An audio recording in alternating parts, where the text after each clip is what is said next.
Now for the show that's truly too hot to handle.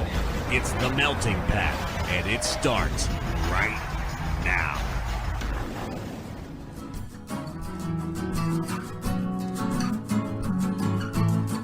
You're listening to The Melting Pat. Here's your host, Pat Johnson. Well, thank you, Jerome. Hello, my friends, and welcome to the show, The Melting Pat, the Next Level Network. Hope you're well. Hope you are you're doing better than I did last week, or this week, last week, whatever day, whatever the hell is happening. We had a rough time, which we're going to talk about, and it's going to sound different the show today, and maybe the next one or two. I don't know, because I'm not in my usual office. I had to move out of that room and move into the main room of the basement, which was actually the original plan for the studio, is put it like in the middle of this room and have the smaller room, what used to be the garage, be like storage, which now that this has happened, I should have just figured that out. Like, I should have just done that and not have to worry so much about this, but we did not do that. I don't know. Okay, we could do that. Like, we could basically swap these rooms and put me here in this spot out here somewhere, and put everything that's here that we're not keeping, or that we don't throw away, I should say, and put everything in the smaller room in the garage. We could do that.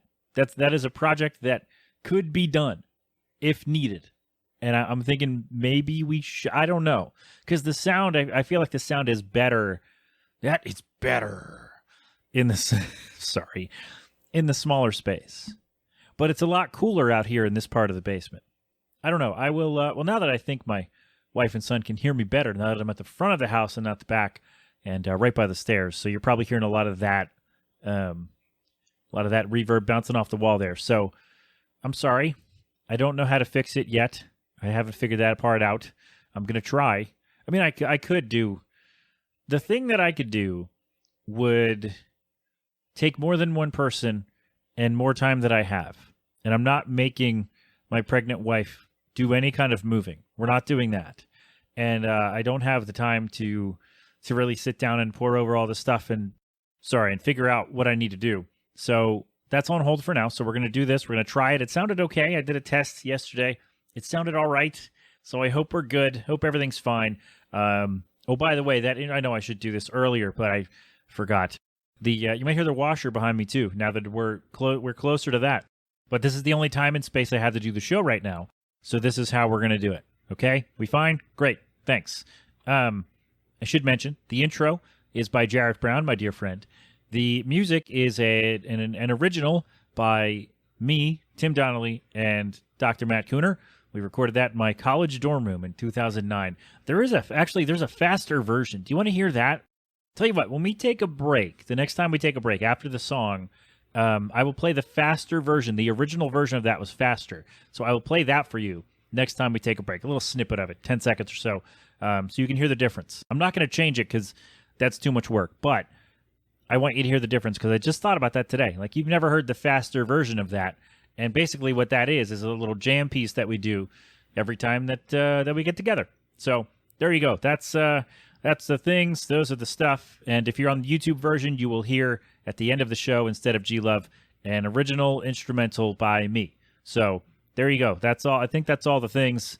And patrons get a couple other little musical bonuses too. So there we go. That's where we are. Hope you're well. Hope you're dry, warm, cool. Whatever you want to be, I hope you're okay. Today, what we're doing on the show, we got a new song from our friends Double Identity. We'll get to that in a second. I'll talk to you about the rain that caused maybe some damage to the house. I don't know yet. I don't know. We'll talk about what happened and what may happen. What I think should happen is probably not going to happen. But we'll talk about that. We got our question. We got a ton of answers for this. This is going to be a lot of fun to read. What's your go-to diner order? So we'll get to those. It's a bunch. Seriously, like 10 people or more responded to this. I love it. It's a lot of reading, but that's okay. And we got some baseball notes, which we'll do at the end of the show. And also, I want to talk about this Chinese apartment complex that I found. I didn't find it. Somebody posted about it on Twitter or Reddit, maybe both. And this thing's incredible. So I want to talk to you a little bit later about the Regional International Apartment Building in Hangzhou, China. So we'll talk about that. All right. That's the stuff. That's all. Okay. So we have a new song from our dear friends, Double Identity.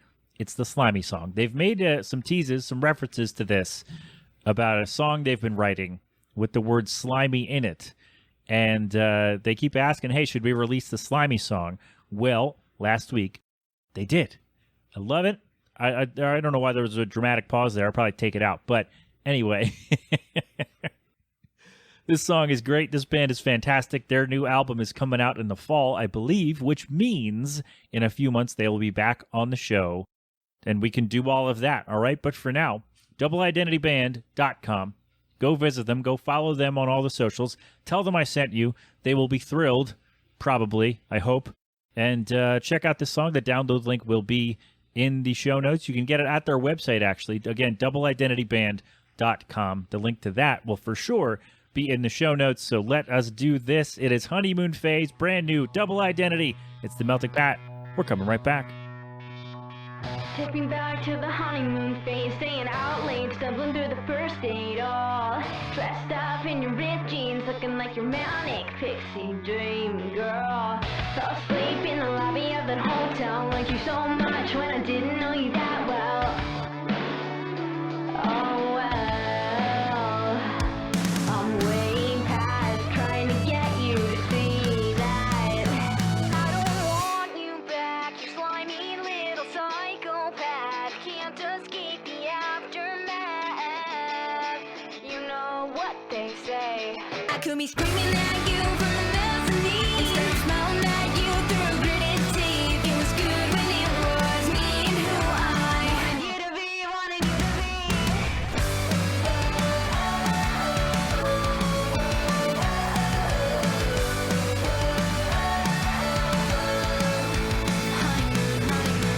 Now we're back in the honeymoon phase, being on a blank slate. Tell me this is how it's supposed to be. I'm dressed up in your ripped jeans, and I can't take your eyes off me.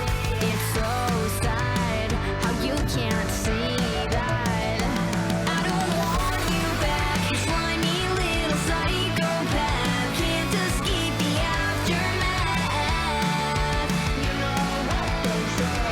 I could be screaming at you from the mezzanine instead of smiling at you through gritted teeth. It was good when it was me and who I wanted you to be, wanted you to be.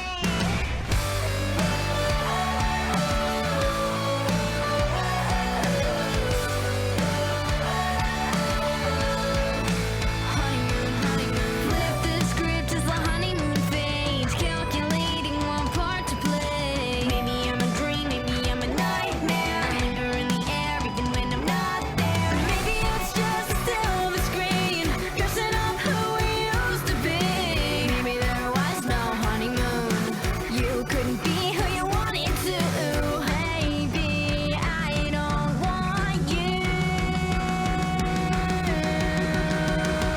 I don't want you back, you slimy little psychopath. Can't escape the aftermath. You know what they say. I could be screaming at you from the mezzanine. You're not worth the energy. It was good when it was me and who I wanted you to be, wanted you to be. Oh well. And there you have it, our friends, Double Identity with their latest Honeymoon Phase, the Melting Pat, the Next Level Network. We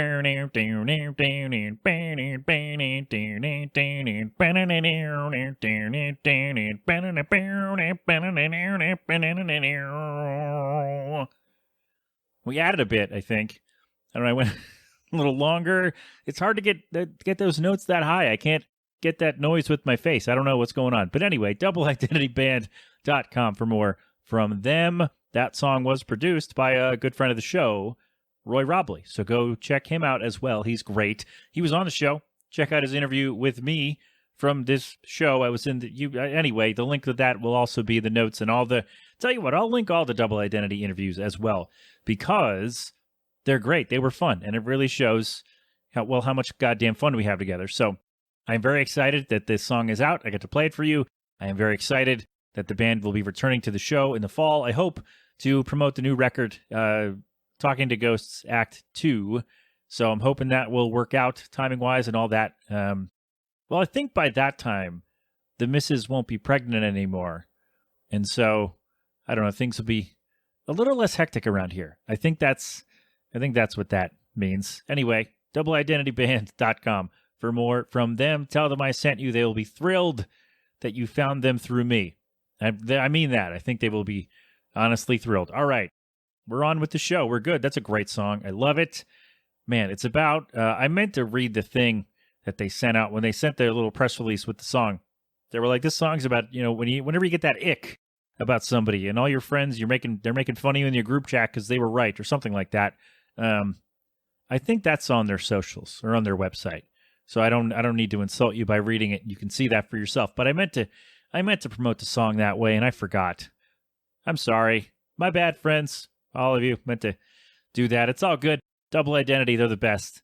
Can't wait for them to come back on the show. All right, speaking of show, this show right here, the one you're listening to right now, we have an update for you in the case of Pat's house getting wet. That's what I'll call it for now. I don't know what to do. I don't know what. I have an idea of what I think should happen. I think the wall needs to be replaced in the back room there, and I have a feeling it's not going to happen. So let's go back though, because Sunday afternoon started the rain. I'm like, okay, and the guy was here a couple days before, and he was sealing some things up, and he put down a thing at the bottom to seal that, and he did some kind of work out there. I don't know. I talked about it a couple weeks ago on the show or whenever he was here. And so he came back and he did that. I'm like, okay, we should probably be okay, right? Maybe. Well, we were not, because it rained a bunch on Sunday afternoon. And so water was coming in from the bottom of the wall, under the door frame, under the door, under the whole wall, and it got back. I mentioned that it had never gotten back more than 2 feet into the room, so everything of mine was okay. Well, Sunday it got back another foot, so we had the 3x8. So the way the office is set up is it's the wall. There's 3 feet of space. It's an 8-foot wide room, so there's 3 feet of space. And then my rug, and then the desk, and all the other stuff that's in there. And so the entire 8-foot section of that wall, of the floor there, where the wall is and the door, was all water that came in, and 3 feet back. So my rug got a little wet. We got some baking soda on there. I vacuumed it up. We should be okay, mold-wise. I don't know. I really don't want to have to throw out that rug because I really like it. But if that's what I have to do, then that's what I'll do. It's not fine because I like the rug and I don't like my stuff getting ruined, especially when it's something that could have been prevented years ago. And it wasn't, despite my many complaints. So anyway, we'll see what happens there. We should be okay. So it was coming in under the door. It was coming in at the top of the wall, like dripping in 3 different places. And so I'm like, okay, like really dripping in. And I'm like, okay, something has to happen. So then I'm looking, I'm like, okay, we're getting that cleaned up. Every towel that I have down here was in use. I used an old camping pad that I bought when Arthur was an infant. I used it a few times and I was like, oh man, I kind of want to get rid of this. And I never did. I kept it in the basement here. And then I was like, you know what? I'll just throw it down and see if it'll work. And I don't know if it helped, but it made me feel better. It made me feel like it helped. So I'm going through, and we also had leaks in the kitchen window, which had never happened before. And in both dining room windows, there's a fly in front of me, and it's driving me nuts. Not right in front of me, but I could see it. Anyway, nothing to do. Maybe it has something to do with the water in the house. And then so both dining room windows, and the kitchen window, and the back wall of my office. And so I look over and I'm like, oh, okay, let's look at the other basement door, because it's like the garage is a separate room, and then there's the laundry on the other side of the wall, the laundry stuff, and the bathroom, and then the other door. So I go over there. I'm like, oh, there's water coming in above the other door as well. That's not good. So I look in the bathroom, and the window where the dryer vent is, that's all water is coming in that whole thing. So that's drenched, and there's water on the bathroom floor. There was not now. It's gone now. So that kind of flooded the bathroom a little bit. And so I'm sending pictures, I'm sending video to the landlord, to the guy, and I'm telling the landlord, like, hey, I don't mean to insult this guy. He's a good dude, like I said, but I think we need something more serious. I think we need like a team. I think this wall needs to be replaced. I think we have some mold that needs to be dealt with. I don't know how to do any of that. let me know what's up. So she loops the guy in, the same guy with the text chain. He comes back. He seals up the whole wall. He seals up above the kitchen window and the dining room windows. And he starts to clear the drain outside. And he goes down as far as he can go. And he said, if I can't get it, I'm going to let the landlord know, and then they'll send out somebody else. And I said, okay. He's like, because I only have certain things with me. I only have a certain, and I can only do so much on my own. And I said, okay, no problem. So that was Monday, Tuesday. So he leaves. He says, I'll be back. And I said, okay, I've heard that before. So I haven't heard from him since then.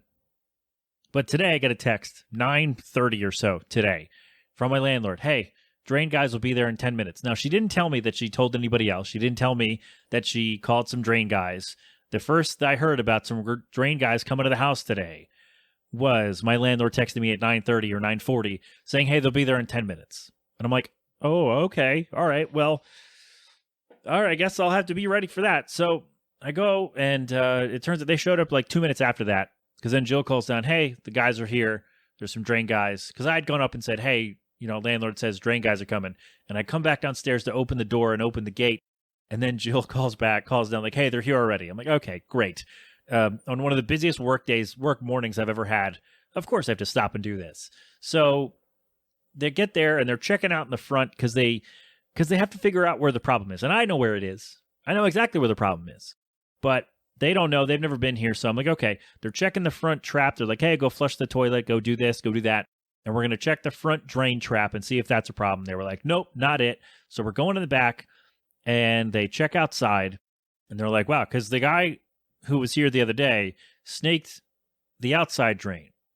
So then these other guys come in, and they open up the inside drain. So there are two, they called them pressure caps on top of, inside the garage, little pressure caps where, the drains are. He said, this one's for the drain outside. This other one is for your gutters. And I said, okay, great. In case something happens, then I'll know. I guess I'll know that it's a problem on the roof if the other one starts to leak or whatever. So they go in and they get this cap off. And he's like, oh, yeah, sorry. I had to break it to get into it. I'm like, oh, okay. So I might have to get a new one of those. I don't know. Landlord said just put it on top. So I certainly did. And so they get in there and he cleans it all out. He's like, it's just a bunch of dirt and gunk and rainwater. It's not and your toilet's backed up too. It's not that. The problem with the drain is not with something from inside the house, right? The call's not coming from inside the house. So they're like, okay, this seems to be the problem. We'll clear that. They cleared it out. They were here for 20 minutes. They hosed some things down. They're like, you got a hose? I'm like, yeah, I got one. So we hooked that up, and they hosed some stuff down. I got my shop vac, got delivered yesterday. So when they were gone, I went inside there in the basement there in the garage, and I vacuumed up all the stuff. So we'll see what happens. It's supposed to rain again tomorrow, I think.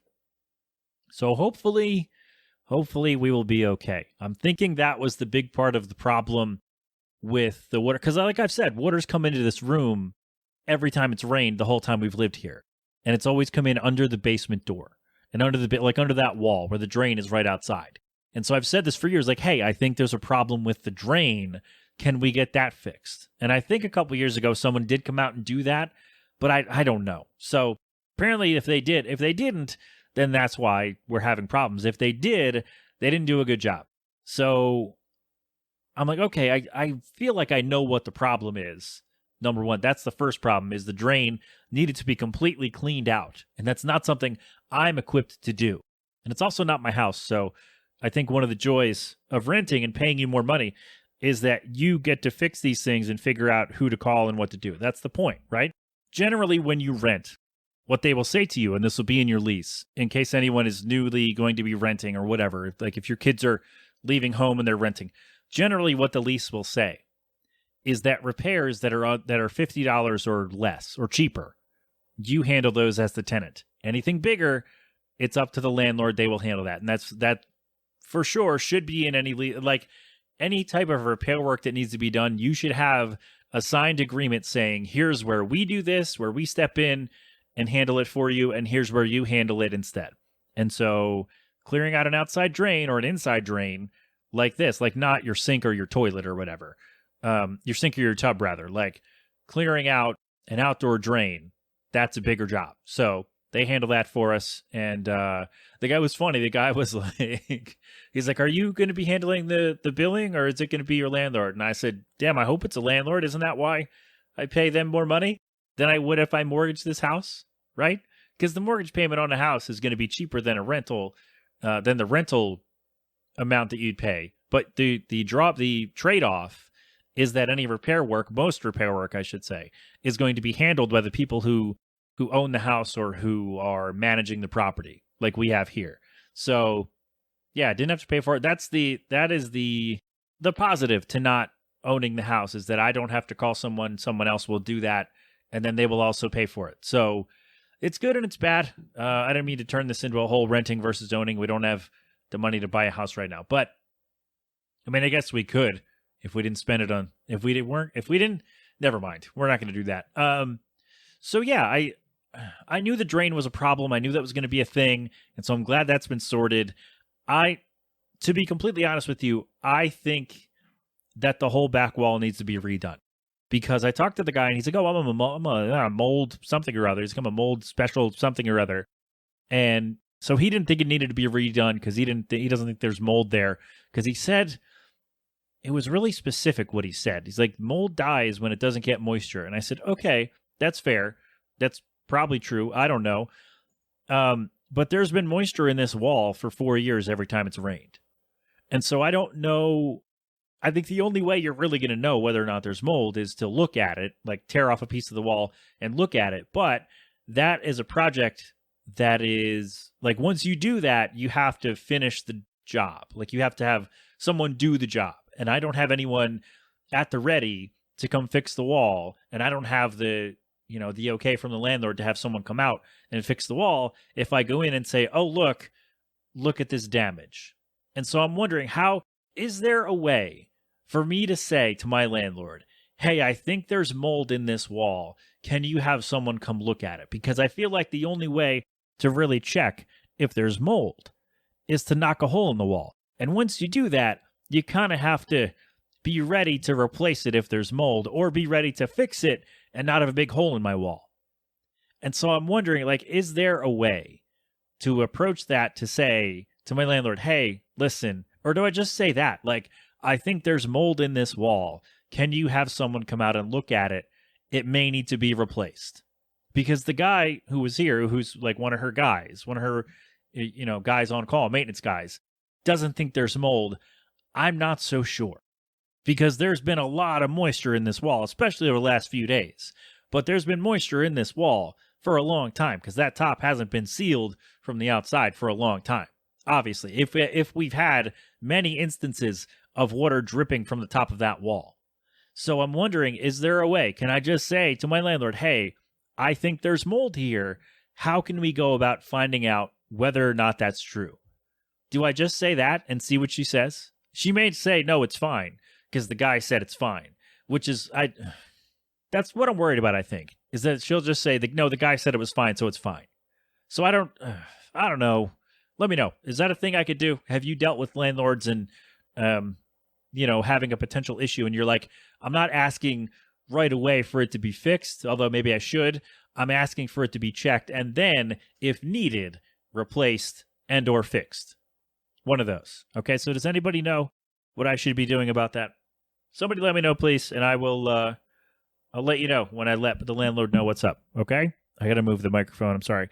Let me know, all right? Thank you. Please and thank you. Let me know what I should do about this goddamn wall. All right, I had to move the mic again. You might hear some noise. I don't know. I think it's fine. I just realized, like, I'm really low in this chair, and somehow the microphone stand was still lower than that. Like, still too low. So, sorry. It's been like a half hour. I don't know how long it's been. But anyway, it'll all even out. It'll be fine. Or it won't be. I don't know. We'll all learn together. I'll learn when I'm editing, and you'll learn when you listen, because I will not have time to re-record. So there we go. That's the update on the house. The drain has been cleared. The top and the tops of all the things have been sealed, and so I think we're okay for the moment. I will let you know when we get some heavy ass rain. Should be tomorrow. I'll keep you updated as best I can, and let me know, is there a way to just say, hey, I want someone to come check this wall. I think there's mold. Is that a question I can ask? And, like, will that be met with some kind of answer? Let me know. All right. we're going to take a break because we got to do the diner thing, and then we'll do the Chinese apartment complex, which seems awesome, and then baseball, and then it's not going to be 7 minutes total, but those are the things coming up on the show. And for this break, I will play you the faster version of the intro music. Is that fun? Let me know. We'll find out right now.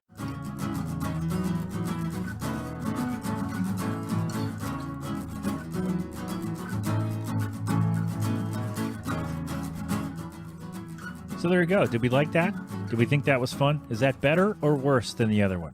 Like I said, I'm not going to replace it because that's too much work. Did I say that out loud? There you go. Anyway, I said it again. So, but did you like that? The faster version of that song? That's the original version of that jam. And that's just whenever we would get together and play guitar, that's what we would come up with. I would start with the first part with the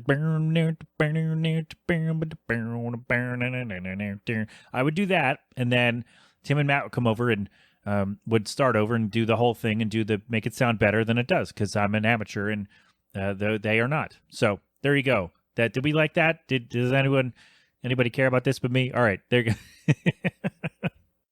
So there you go. All right, I want to talk to you. Or no, we're not going to do we got to do the question first, and then we're going to do the apartment complex. I was going to do that. I was about to jump into that, but I don't want to skip the question. So let's do that. A couple weeks ago on the show, or somebody sent me a thing. I did a mailbag, and it's because someone had sent me, hey, what's your diner order? Like, what do you order when you go to the diner? And I said, if it's breakfast, I want your sampler, bacon, eggs, pancake, French toast, whatever. Put all that on a plate or two and shovel it into my mouth.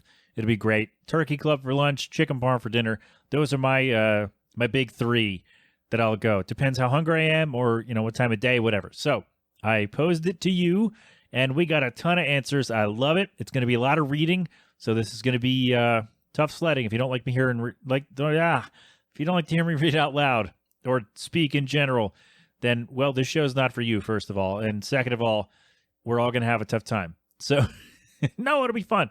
It'll be great. Lockjaw says, whenever me and the crew are out and about in different towns, it's become a thing to always get the clubhouse, or one guy will get it and the rest of us will be jealous. Now, I didn't know because someone else mentioned a clubhouse as well, and we'll get to his in a second. And I didn't know what that was. I didn't know what's in a clubhouse. So it's basically, it's a BLT with cheese, turkey, and ham. And mayonnaise, I guess. That sounds awesome. And I would be jealous if I didn't get the clubhouse. That sounds great. I love it. Thank you, sir. Gertner says chicken Caesar wrap. Oh, I love those. I love the chicken Caesar wrap. I love a chicken Caesar salad, however basic it might be. I love it. They're delicious, very simple. Everyone's going to have it, and mostly it's going to be delicious. There's the pizza place around here called Chef's. They do their chicken Caesar wrap. They put croutons in the wrap. It's awesome. I love it. I love it. Great pick. Smelly Meatball says, for a long while, it used to be a steak sandwich with the works, which was chili, lettuce, cheese, tomatoes, onions, mushrooms, and mayo from the local pizza place. That's a lot. That's a lot on a steak. Man, pack it in. What kind of roll, did you have to scoop out the roll to make room for all that? I feel like that has to be it, right? That sounds like a lot. Is that good though? Is it delicious? I hope so. If that's your staple, then I hope you enjoy that. Vito says, many of my diner trips are when I crave breakfast at dinner hours, in which case I'll usually get French toast with sausage and eggs. Solid. If I want non-breakfast food, it's usually a cheeseburger wrap or something. You know what? Weirdly enough, I like wraps in general. I love cheeseburgers, but cheeseburger wraps don't do it for me. I don't know why. It's like a texture thing, I guess. I'm not sure what it is, because I like both those things separately, but together, like the cheeseburger wrap just doesn't do it for me. And I don't know why. I don't know, but more for you. There you go. Oh, our dear friend, Poop from Wiener Dude. I love your username so much. French toast, pork roll, some egg and cheese on a roll. Is that some pork roll or some egg? Some is in parentheses. I should have asked. Mozzie sticks, unless they're going to be whack. And a big-ass milkshakes. I love diner milkshakes. We're going to talk about those briefly. Well, I'll say it again, how much I love diner milkshakes.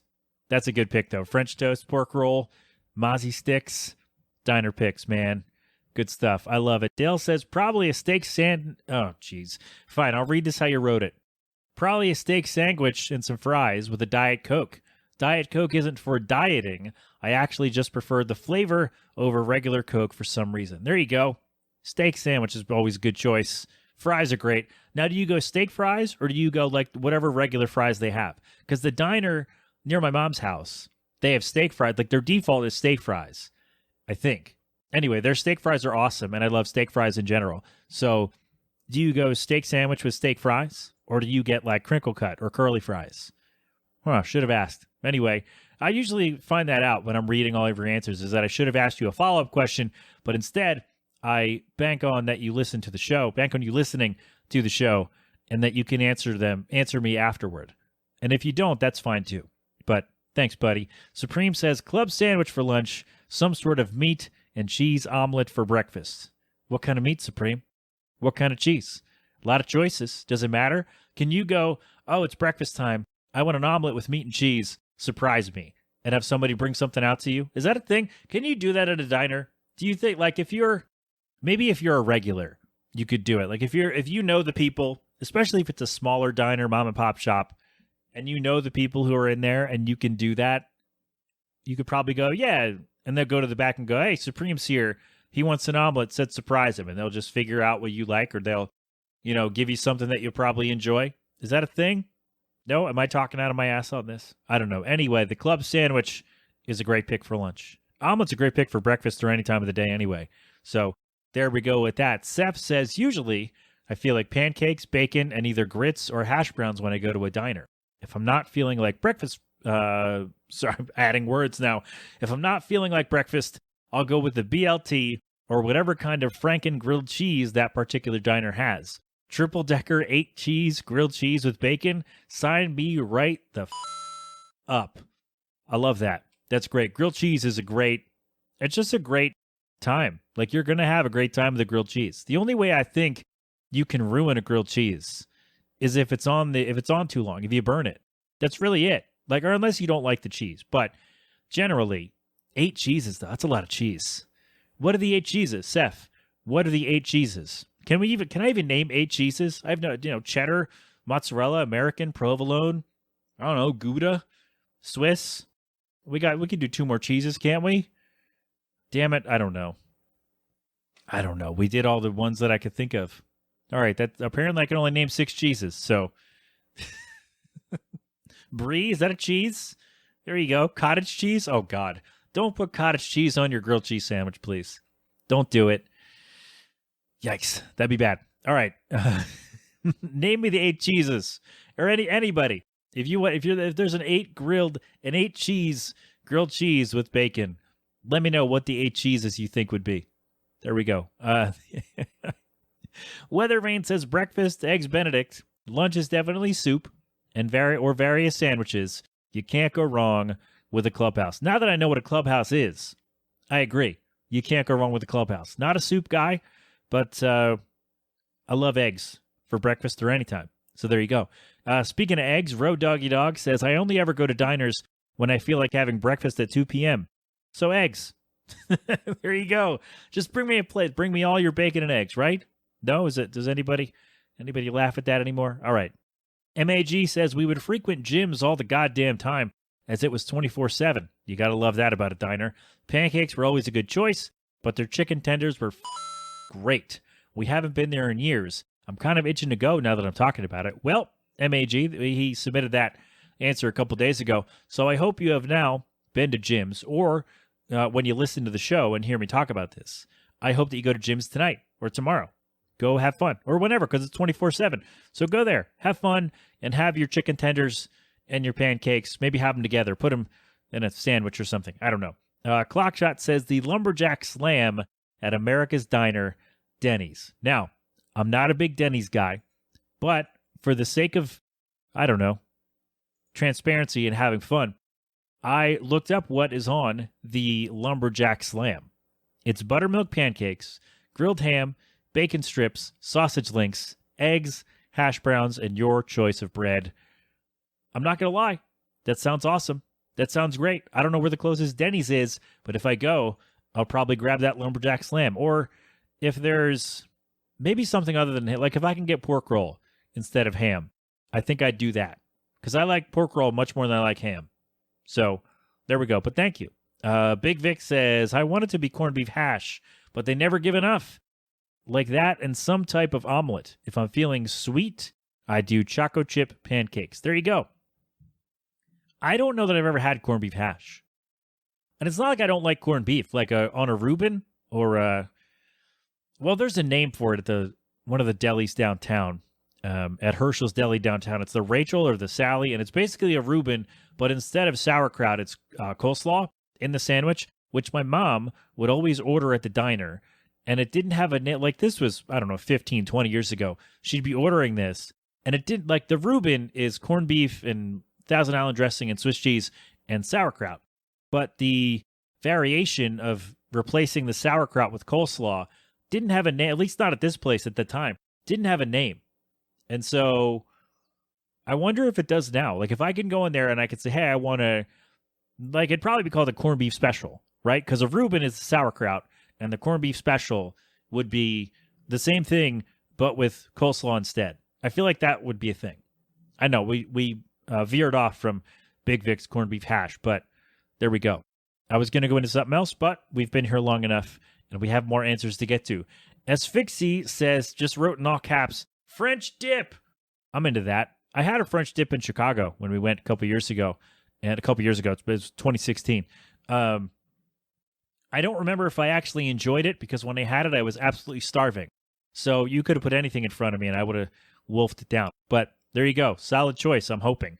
Amy says 2 eggs over medium, home fries, rye toast, bacon. But if it's an elite diner, whichever one that would be in her mind, short stack of pancakes and a side of scrapple. There you go. I like that a lot of you have picks for certain diners that you go to. Like, because you know what the good stuff is and what they don't do well. Or like, you've tried it other places and it's not great. So you can only try your short stack side scrapple at certain diners because other places screw it up. I love that we know that. I love it.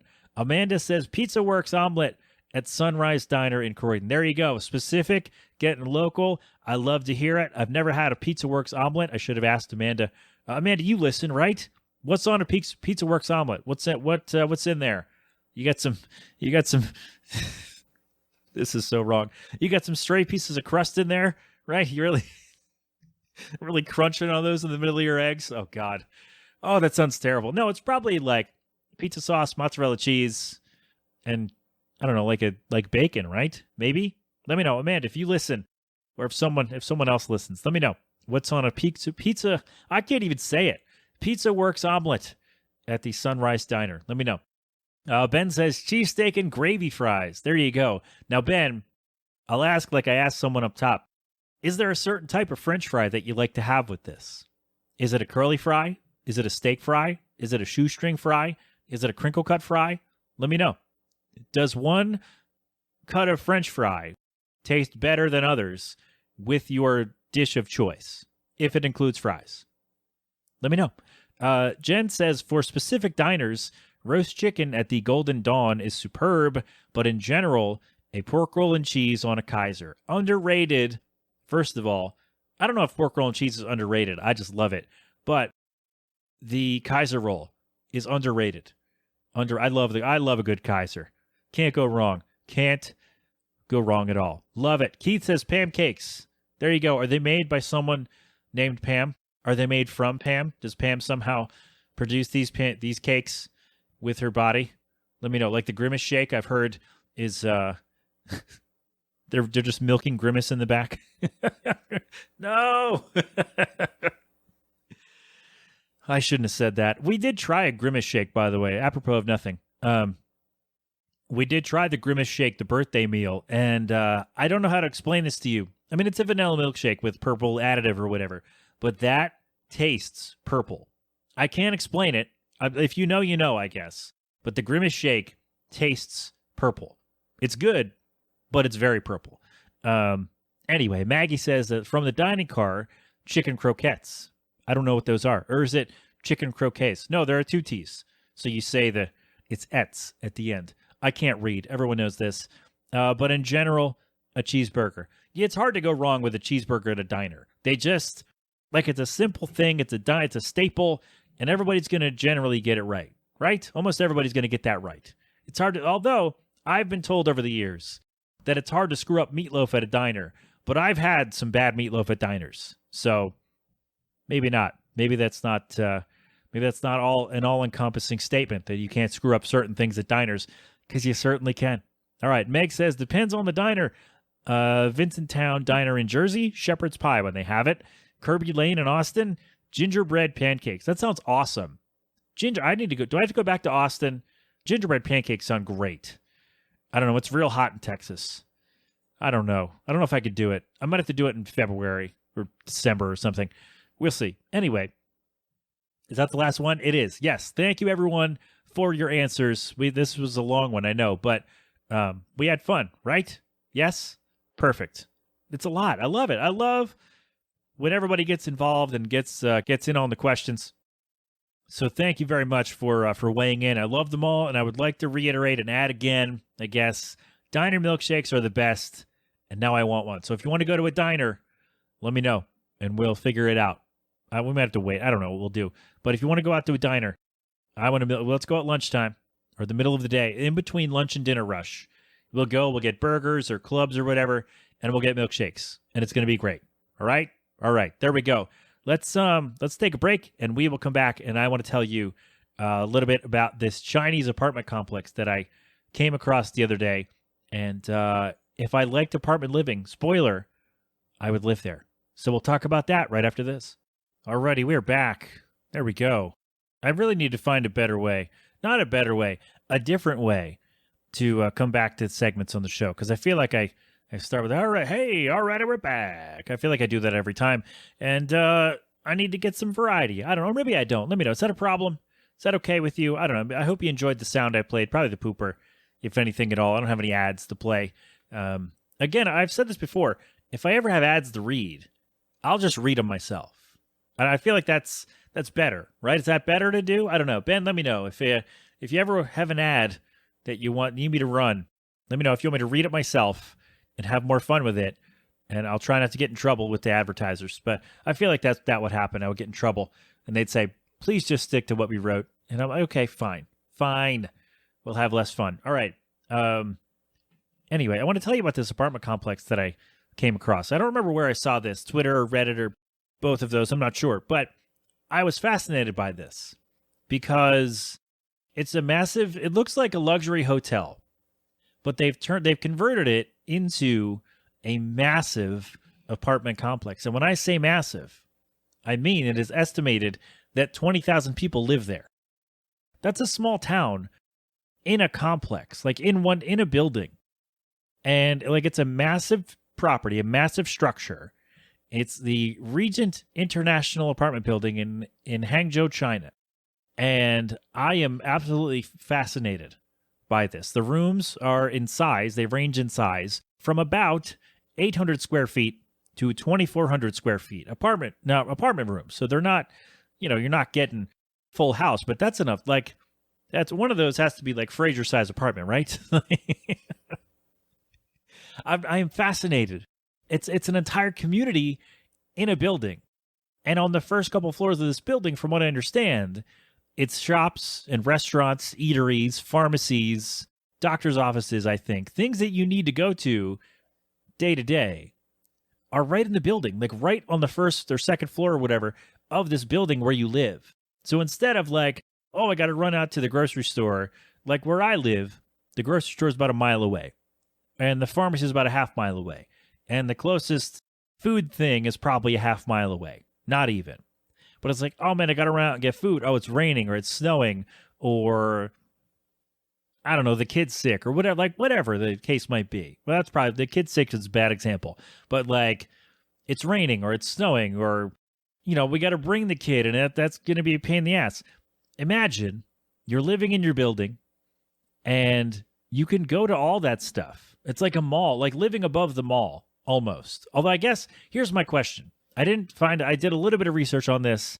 I didn't find any concrete answer to this question. Maybe I'll look a little deeper if someone knows about this. Are all those things inside the building? Are they only, I would imagine they're only for the people who live there. right? Like it's not like you live above a mall where everybody comes in and out during the day, because that would be a nightmare. I have to imagine like there has to be, I don't know, like there has to be some kind of way to verify you live there to go take advantage of the services. Is that a thing? Do you think that would be? I feel like that's the better play, right? To not have it open to the public, and like you have to, like maybe the inner doors of, like, say, all right, say you go into the lobby, and then the lobby has doors leading out into this like concourse, right? And the only way you get to get in is if you have, so you have like I imagine it's like a little card, and you boop it up to the little sensor, and it lets you through. We had that in college in our dorm room building, where there was a little sensor on the wall, and you tap your ID, and it went boop boop, and then you got into the door that way. And they're like, so not anybody could just walk in. So I kind of like that. I kind of think like that would be the thing, where like you swipe a card, or I don't know, maybe it's a retinal scan. I almost said rectal scan. What am I doing? Imagine that, right? You can say you're visiting a friend. You're like, oh, I got to go to pick up my thing at the pharmacy. And to get in the door, they drop their pants. Is that better? Is that a better slip of the tongue, or worse than crap open a cold one? Let me know. Does anybody even understand what I just said? I'm not even sure I do. But anyway, I imagine there's some kind of system, some kind of security something in place where not anybody can just walk in and have access to the building and to the features of the building. So I imagine that all of those amenities I just mentioned are available to everyone who lives there and not open to everybody, which I think is great, because all the things that you need are right here. So like it's raining or snowing, or like you just have to grab one thing and don't have time to run to the store and do all this. So you can just go in your building and go take care of your business.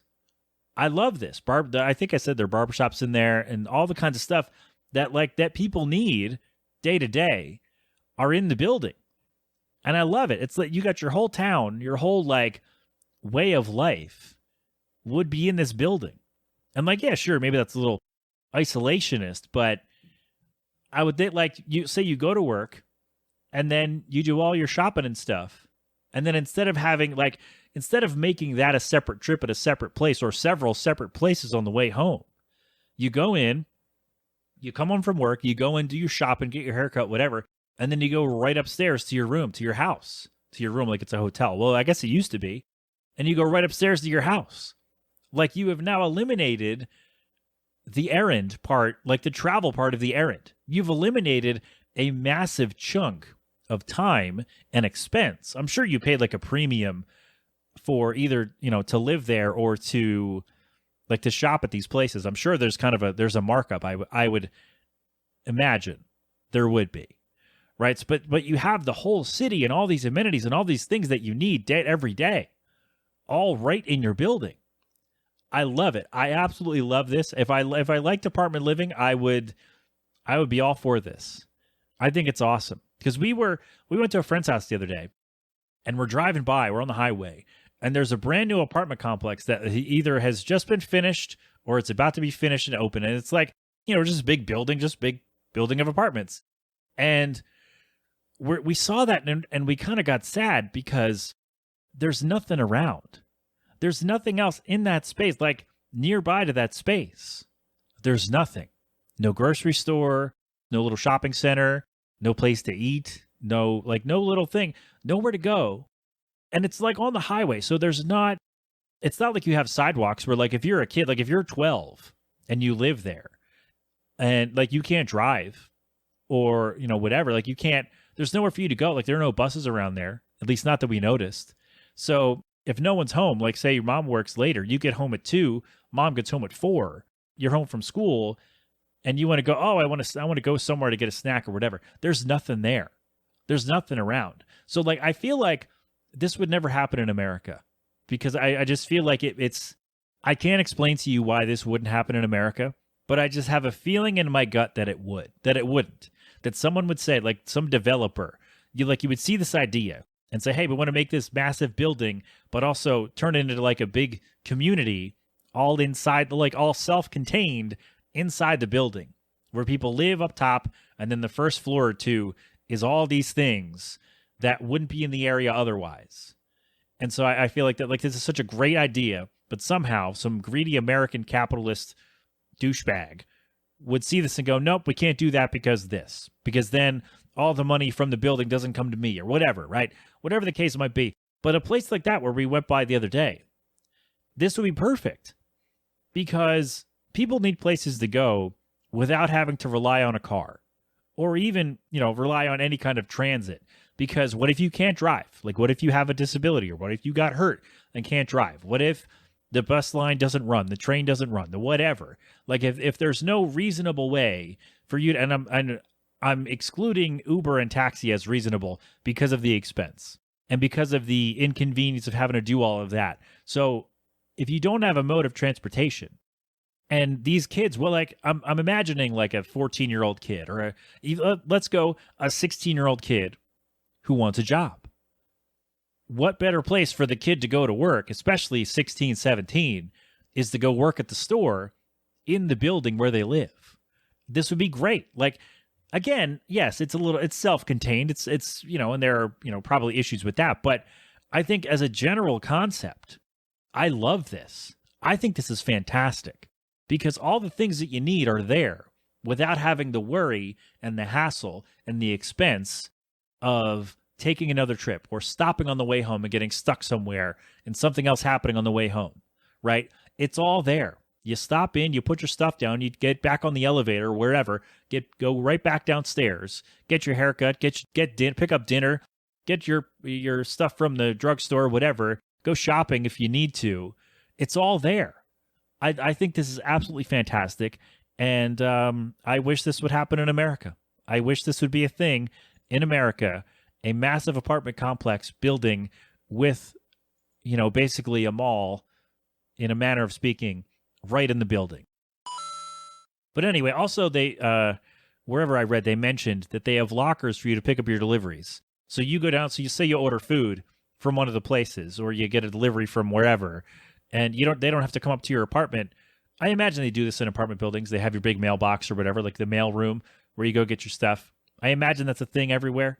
But they mentioned it in the piece that they shared, whoever shared this. So I felt it important enough to write down for you too. But I love it. This is basically a little city, a little town in one place with all the things that you need in your day. And you don't have to worry about traveling and carrying it all, on the bus or the train or to the car and back out of the car. You have it all with you and you go right back upstairs. I absolutely love this. And if this can happen in America, I don't know that I'd move in, but I would think about it because I think this is a fantastic idea. All right, cue all the nerds who are going to be mad about, oh, well, what about this? To you. That's what I say. That's what I say to you. This is great. Again, the Regent International Apartment Building in Hangzhou, China. Do we have anybody from China who listens to the show? I truthfully have no clue if I have international fans. I have a couple, so I know a couple, but I don't know. Do we have anybody who listens in China who lives there and can tell me about this?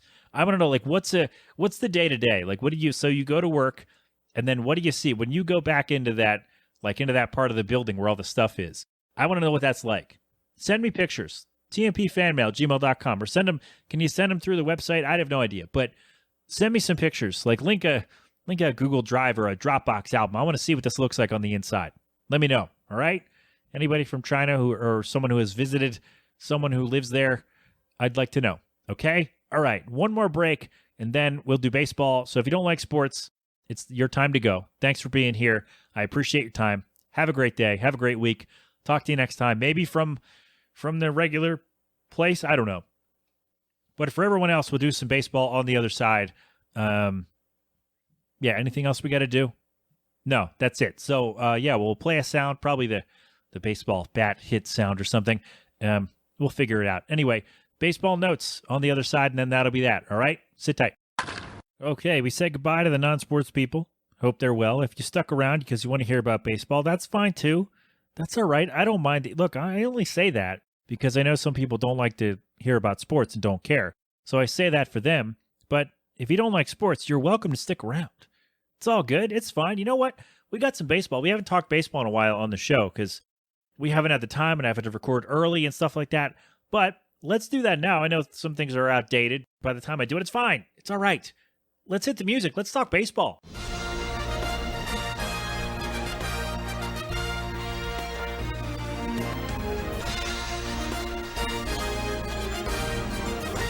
It's been a minute since I've been able to play that on the show, and I hope I don't get sued. The worst they'll tell me is to just silence that part. I don't know. It'll be fine. Anyway, for the regular listeners, there was a coin or the baseball hit or something, and what we talked about was Rob Manfred going on and on about the Astros sign stealing, and I decided, because I went a little long, that we are going to make that just for YouTube. It's already up, so if you want to go listen to that, go listen to that, and let me know how wrong I am in the comments on my on what I said. Okay? All right, there we go. All right, so there's a sound, and let's get on with the rest of the baseball.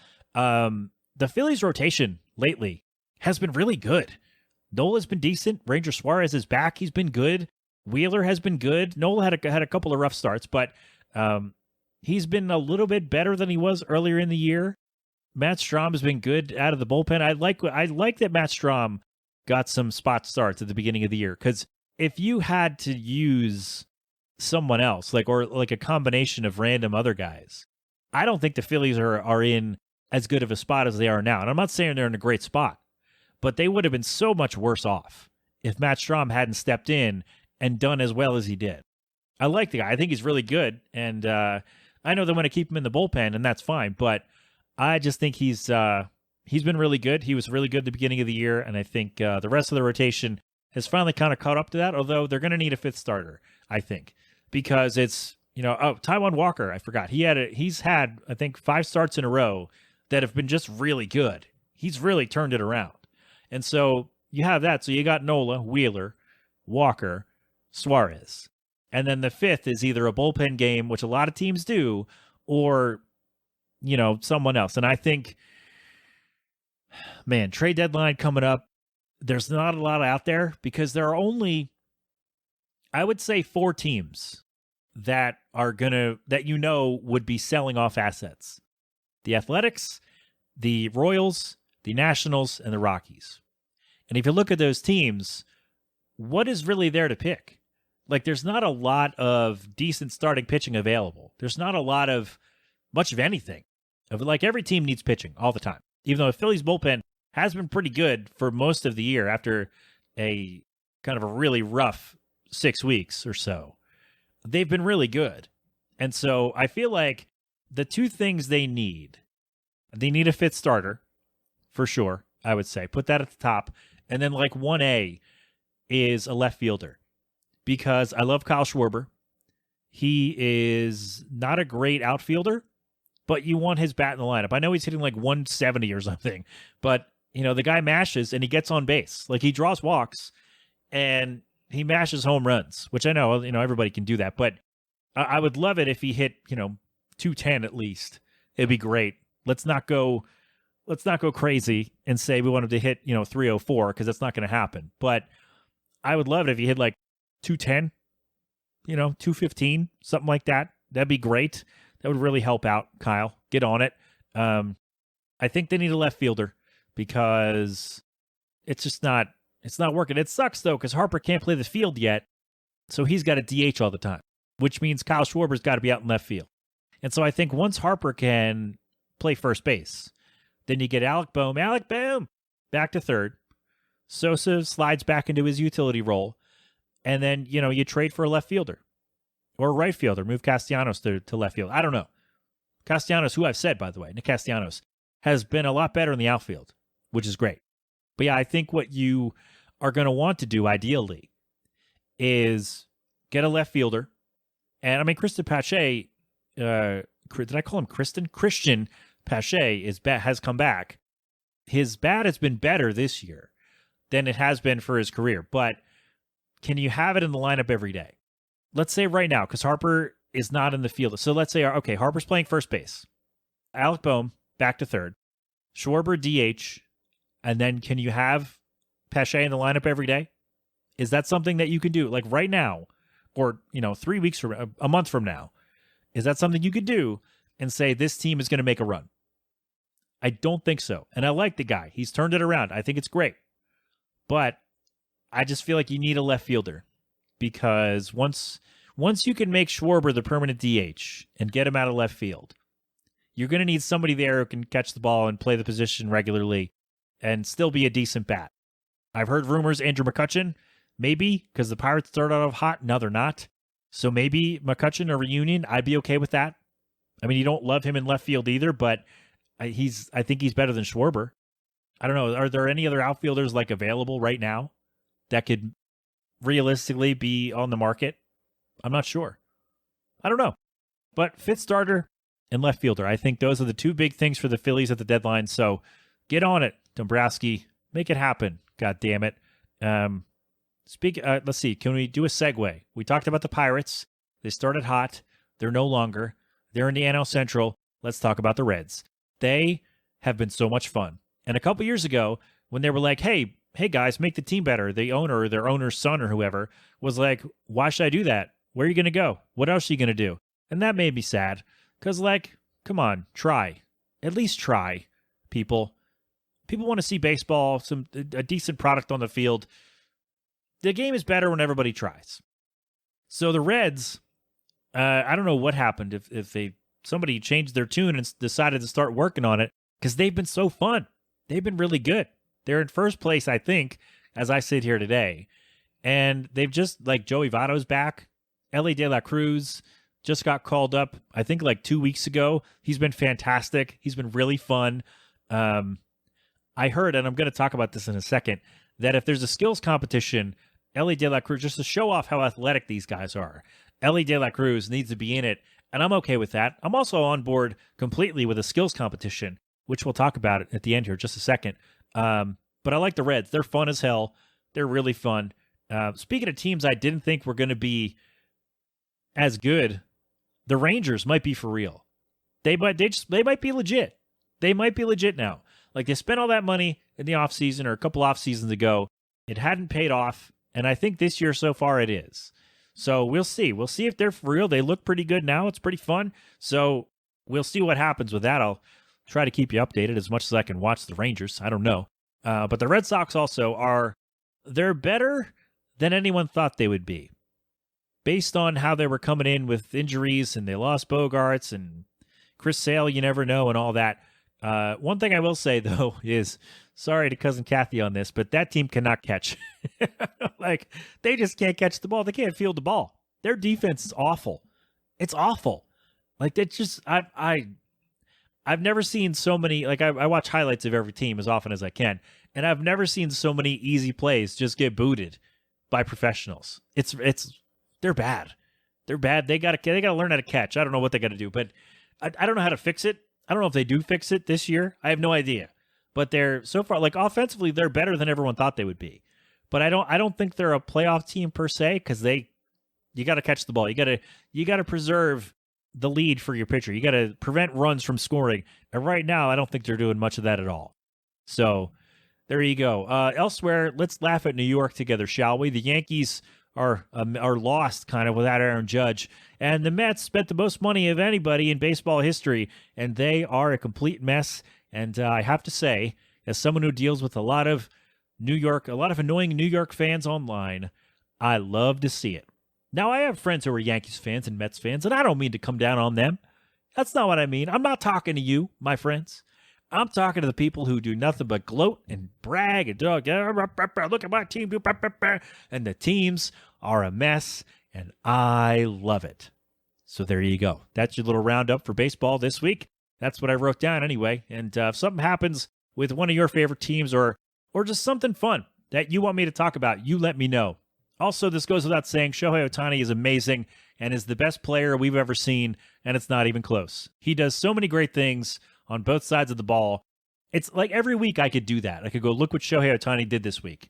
And I could have a new thing, like a new record that he set or broke, or a new, like, a new great thing that he did that no one else has done or someone hasn't done since 1896. And it's fantastic. I love it. He's so much fun. I wish he was on the Phillies. That would actually solve both of the needs. Well, no, does he play the outfield? Not really.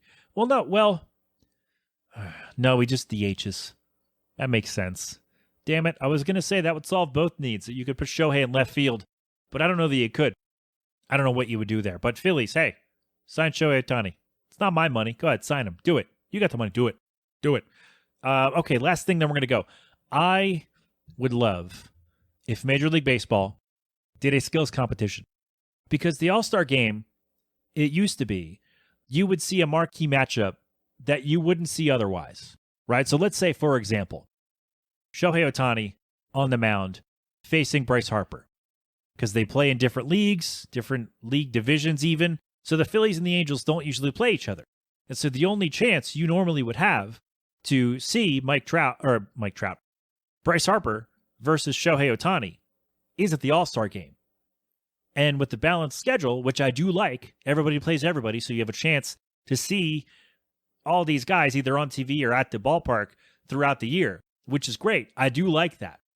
But I think that it cheapens the All-Star game, because now, like this marquee matchup that you could only see at the All-Star game, well, now we just saw that in April or May. And so the novelty's not there. And I know they have the Home Run Derby, which is one of my favorite events of the year. I love it. I cannot wait, especially with the timed format that they rolled out a couple years ago. It's fantastic. But I think they need a skills competition.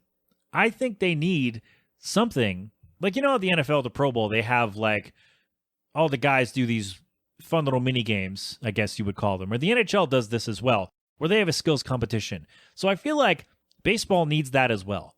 They need that too, because the All-Star game used to be these marquee matchups that you could never see, but now you can see them all the time, or throughout the year. Not all the time, but you can see them at other points in the year.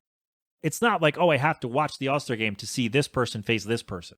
So that part of it is gone. So I think what they need to do, like still have the All-Star game, obviously. I'm not saying get rid of the All-Star game, but I think they need a skills competition. And I don't know what that would entail. Like, what do you think? If Major League Baseball came out tomorrow and said, hey, next year we're going to work on this for the All-Star week. We're going to have a skills competition. And here's what we're going to do. What are the things they could do? Major League Baseball players showing off their athleticism, showing off their skills in a competition during the All-Star week. What kind of things would they be doing? Let me know, because I think that's what needs to happen to spice up the All-Star festivities a bit. But yeah, we have the Legends Celebrity Softball game, and that's always fun. The Home Run Derby is fantastic. The All-Star game, I feel like it's more for diehards, but I think because you don't have that marquee matchup anymore, because you can see that in April or May or September, right? And so you don't only have one chance to see these guys face off. And so I think to counteract that, and again, I'm not saying the balanced schedule is bad, but I think to counteract that, we need to have some other kind of hook for All-Star Week and some other way for these guys to showcase themselves. And I think, we need a skills showcase. I don't know what that would be, but I would like your thoughts on this. If there was an MLB skills showcase, I would like to know what you think would be involved in that. All right? So let me know everywhere at The Melting Pat, themeltingpat.com. Do the things over there, and that'd be great. Okay? Can we do that? Thank you. Thank you very much. We out of time. No, we're going to go, though. We're done. We're done with the show. My thanks to everyone for weighing in with your diner order. My thanks to Double Identity for the tune. Go get Honeymoon Phase at doubleidentityband.com, or wherever you get your tunes, I guess. But I'll put the link to all their things and my chats with them and Roy Robley, their producer, in the show notes. So go do the things over there. Sorry if it sounded off this week. I swallowed more dust. It's going to sound a little weird. Oh, right now it's going to sound weird, but I think the next few shows are going to sound a little weird. I will try my best to alleviate your concerns if there are any. And the newsletter. Ooh, I got to do the newsletter. Okay. That is tomorrow's project. So there we go. All right. We're good. G-Love and Special Sauce with cold beverage. They're going to play us out as they always do. Philadelphonic.com for more from them. If you're on YouTube, you hear an instrumental that I wrote in 2015 in my apartment. So there you go. Or at my mom's house. I don't remember where I wrote it. But anyway, that's what you hear if you listen on YouTube. I thank you no matter where you listen. I don't know what's going on here. I'm swallowing dust or flies or something. I'm in dire straits over here. I'll be fine. All right, we're good. We're good. Thanks, everyone. I appreciate all your input and all your feedback and all your things. I love you. I'll talk to you next time, okay? We're good.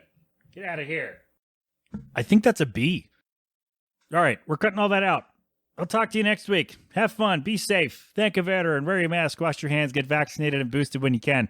And, of course, don't do anything I wouldn't do. Oh, God, we're good, right? Yes, this has been an 8 Boiling production. Go do the stuff, okay? All right, thanks. Love you. You've been inside the Melting Pat on the Next Level Network. Go crap open a cold one.